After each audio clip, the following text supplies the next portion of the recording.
নমস্কাৰ বন্ধুসকল, আজি আমি আলোচনা কৰিবলৈ গৈ আছোঁ ভাৰতৰ কোনখন ৰাজ্য কি উৎপাদনত চহকী।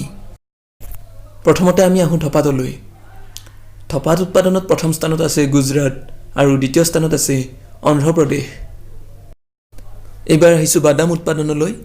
বাদাম উৎপাদনত গুজৰাট আছে প্ৰথম স্থানত। কাজু উৎপাদনত মহাৰাষ্ট্ৰ আছে প্ৰথম স্থানত। কপাহ উৎপাদনৰ ক্ষেত্ৰত প্ৰথম হৈছে মহাৰাষ্ট্ৰ, দ্বিতীয় হৈছে গুজৰাট আৰু তৃতীয় হৈছে তেলেংগানা। কফি উৎপাদনৰ ক্ষেত্ৰত প্ৰথম স্থানত আছে কৰ্ণাটক, দ্বিতীয় স্থানত আছে কেৰেলা আৰু তৃতীয় স্থানত আছে তামিলনাডু। নাৰিকল উৎপাদনৰ ক্ষেত্ৰত কেৰেলা আছে প্ৰথম স্থানত, কৰ্ণাটক আছে দ্বিতীয় স্থানত।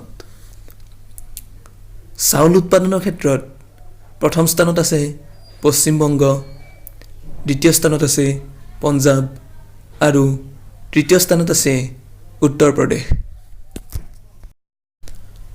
মৰাপাট উৎপাদনৰ ক্ষেত্ৰত পশ্চিমবংগ আছে প্ৰথম স্থানত, বিহাৰ আছে দ্বিতীয় স্থানত আৰু তৃতীয় স্থানত আছে অসম। এইটো অসমৰ কাৰণে যথেষ্ট ইম্পৰ্টেণ্ট কুৱেশ্যন যে মৰাপাট উৎপাদনৰ ক্ষেত্ৰত অসমৰ স্থান কিমান। তেনেদৰে আহিলে আমি লিখিম যে মৰাপাট উৎপাদনৰ ক্ষেত্ৰত অসমৰ স্থান হ'ল তৃতীয়। চানা উৎপাদনৰ ক্ষেত্ৰত প্ৰথম স্থানত আছে মধ্যপ্ৰদেশ আৰু দ্বিতীয় স্থানত আছে মহাৰাষ্ট্ৰ। চয়াবিন উৎপাদনৰ ক্ষেত্ৰত প্ৰথম স্থানত আছে মধ্যপ্ৰদেশ আৰু দ্বিতীয় স্থানত আছে মহাৰাষ্ট্ৰ। গাখীৰ উৎপাদনৰ ক্ষেত্ৰত প্ৰথম স্থানত আছে উত্তৰ প্ৰদেশ আৰু দ্বিতীয় স্থানত আছে ৰাজস্থান। মাংস উৎপাদনৰ ক্ষেত্ৰত উত্তৰ প্ৰদেশৰ স্থান প্ৰথম আৰু মহাৰাষ্ট্ৰৰ স্থান দ্বিতীয়।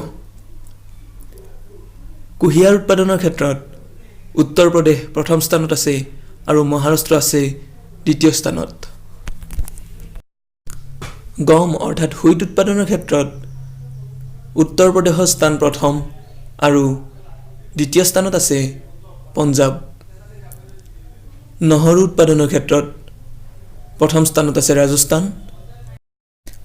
আকৌ সৰিয়হ উৎপাদনৰ ক্ষেত্ৰত প্ৰথম স্থানত আছে ৰাজস্থান।